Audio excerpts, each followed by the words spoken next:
Hey boys and girls, Miss Lacey here. Welcome to January. This month we're talking about responsibility. Responsibility is showing you can be trusted with what is expected of you. And our memory verse for the whole month is, suppose you can be trusted with something very little, then you can also be trusted with something very large. And that is in Luke 16:10. Hope you have a great week. See you next time. Bye-bye.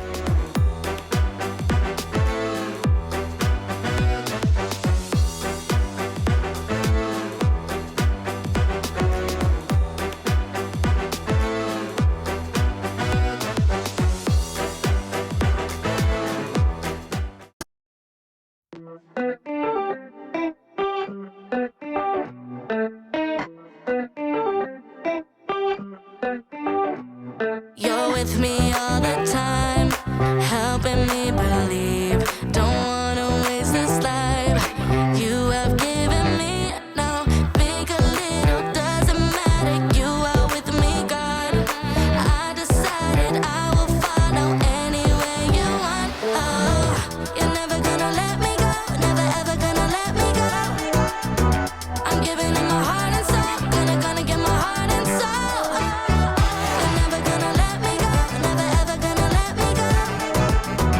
I'm giving it my heart and soul, gonna give my heart and soul. I'll give my all to you, whatever you choose. I'll give my all to you, whatever you choose for me to do. Whatever you choose for me to do, my all to you. With you I'll overcome, I'll be your hands and feet. I'm trusting in you, God. You're strong when I am weak. So big or little, doesn't matter. You are with me, God. I decided I will follow anywhere you want. Oh, you're never gonna let me go, never ever gonna let me go. I'm giving it my heart and soul, gonna give my heart and soul. You're never gonna let me go, never ever gonna let me go. I'm giving it my heart and soul, gonna give my heart and soul. I'll give my all to you, whatever you choose. I'll give my all to you, whatever you choose for me to do. Whatever you choose for me to do, my all to you. Today, tomorrow, I will follow you. Today, tomorrow, you are always with me, God. Today, tomorrow, I will follow you. Today, tomorrow, you are always with me, God. Give my all to you, whatever you choose. I give my all to you, whatever you choose for me to do. Whatever you choose for me to do, my all to you.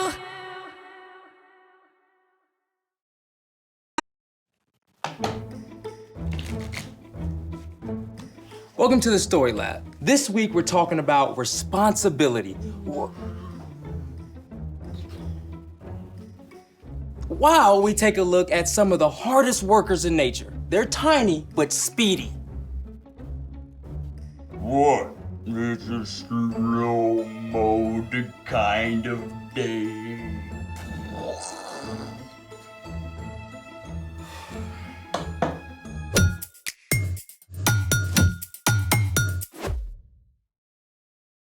Hey, I'm Carter. And I'm Zeke. We're talking about responsibility, which is showing you can be trusted with what is expected of you. Okay, what's with the slow-mo? Winter break was so awesome. Sleeping in every day, no place to go. And then, bam! Back to school, homework, activities, chores. Even though it's only been a couple of weeks, it's too much. I want to go back to doing nothing. Yeah, I get that. I'm stuck in vacay slow mode. Dude, same. I'm doing this House of Cards competition with my cousins, but I can't seem to get it off the ground.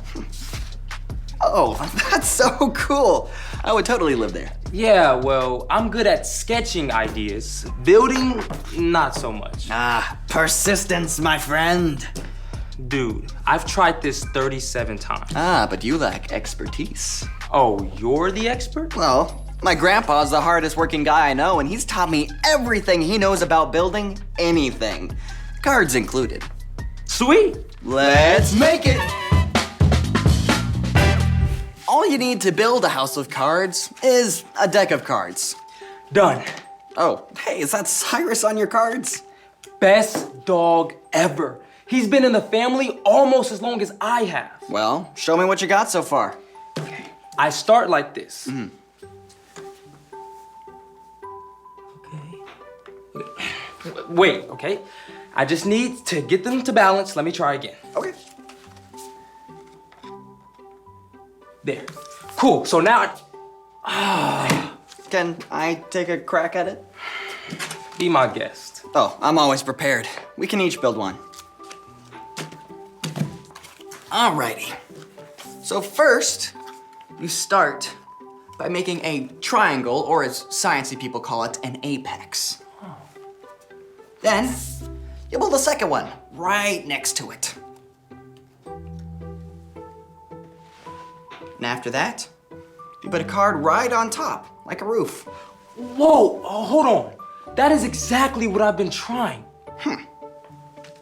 Where and when did you get these? Well, my aunt gave them to me for Christmas. She had Cyrus's picture printed and everything. So, the cards are brand new. Yeah, I opened them this morning. Aha! Aha! But come on, can I get a light bulb? Want to share your light bulb moment? Yeah. Friction. Friction?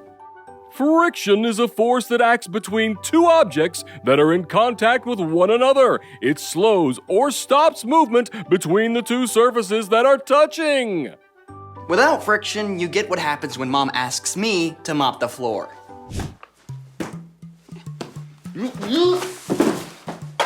So, without friction, stuff slides? Yep. And your playing cards are brand new and slick. So, no friction. So, if I want to build a house that sticks, I need to wear these out. Or just use some of mine. Let's get to work. Speaking of work, it's time for... The story before the story. Today, we're in the book of Proverbs, which is full of wise sayings. Many of these came from King Solomon. Solomon became king at a very young age. He was worried about how he could lead without much experience. One night, God spoke in a dream and told Solomon he could have any gift he wanted. Solomon could have asked for money or power, but instead, Solomon asked God for wisdom so he could be the best leader for his people. God listened and honored Solomon by making him the wisest man on earth. Many of the things Solomon learned and said were written down together with other wisdom. The sayings called Proverbs are short sentences or stories that help people make wise decisions in their everyday lives, which is where our story starts. Take it away. Hey everyone, I'm Brian. Did you know that God designed all of us, every single person, for good work? It's actually one of the first things we discover in the Bible. The first thing God did after creating the world and then Adam and Eve was to give them the amazing job of caring for creation. Our job is to love God and love others. And there are so many different ways we can do that. But you know, it often takes hard work. And in Proverbs, we find some unlikely role models for hard work. Ants. That's right. Those creepy crawlies that most people try to step on, they're rock stars. Did you know an ant can lift up to 50 times its weight? And for every human on Earth, there are 1 million ants? Okay, maybe don't think about that part too much. But ants are fascinating, and there's a lot we can learn from them. In Proverbs 6, we read, "You people who don't want to work, think about the ant. Consider its ways and be wise. It has no commander, it has no leader or ruler." Ants show us how to work. Ants don't need anybody to tell them what to do. They each have their own jobs, and they work hard every day to do them. In an ant colony, some ants find food, some feed the larvae, others take out the trash, and some ants even stand guard. Come on, everyone, let's go. Working is better when we do it together. And just like an ant, you can take responsibility for your own chores and schoolwork. That's right. Don't you wait for somebody to tell you to get started or to follow through. And if you need help, take responsibility to ask for it. Let's keep going. Ants show us something else too. But it stores up its food in summer. It gathers its food at harvest time. So ants also teach us when to work. They know the best time to put in hard work. In the summer and fall, there's lots of food. Ants gather plenty to eat for themselves and to take back to the nest. Oh, maple syrup jackpot over here. Need an extra hand, leg, with this aphid. Then in the winter, the ants can cozy up and rest, staying warm together safely below ground. You know, that's a great picture for us. When it's time to work, work hard. And when it's time to rest, rest well. Learn how to truly take a break. Not on a screen, but hanging out with friends, spending time outside, discovering something new, or just being still. God designed us for both rest and work. They go together. Okay, let's take a look at the whole thing together. You people who don't want to work, think about the ant. Consider its ways and be wise. It has no commander, it has no leader or ruler, but it stores up its food in the summer. It gathers its food at harvest time. So, in the spring, when the ants are out and about, take a good look. I mean, you might just discover a whole new world. The end. Wow, ants are amazing. Though I still don't want 1,000,000 of them. Well, the best thing is they don't give up until the job is done. So what's our part in the story? Well, one of the reasons ants are awesome is because no one has to tell them to work hard. They know what to do and they do it. You mean they anticipate? Yeah, well, you know, they actually do. In fact, Jesus is the most incredible example of what working hard means to us. He came to rescue us, and he followed through to the very end. I never thought about it that way. We've each got work to do too. That's for sure. You probably know what your parents and teachers expect of you, like making your bed or doing your homework before dinner. And you don't have to wait for somebody to remind you 3 times, just jump to it. Like I could surprise my parents by putting the dishes into the dishwasher before they even ask me to. Or if you see someone who needs help, don't wait for them to ask, offer a hand. That's right. And even if a job feels hard or frustrating, you can stick with it. Come on. Like my laundry, because somehow there's always more. Yeah, it's even important to work hard when your part doesn't feel super important, like in a group project. Your hard work is actually a way to love others and honor God. So take a lesson from 1,000,000 of your tiny friends. And do the work God designed for you. I think you got it. Keep your eyes out for the ants and see you next time. So, here's the thing. Work hard even when you feel like giving up. Even when life seems as slippery as a new pack of cards. Oh, hey, check this out. Look where hard work got us. Hey, I gotta wear these cards out too. How about a game of Snap? Hard work, but somebody's gotta do it. Thanks for joining us in the Story Lab. See you next time. 1, All right. 2, 3, 4. Snap!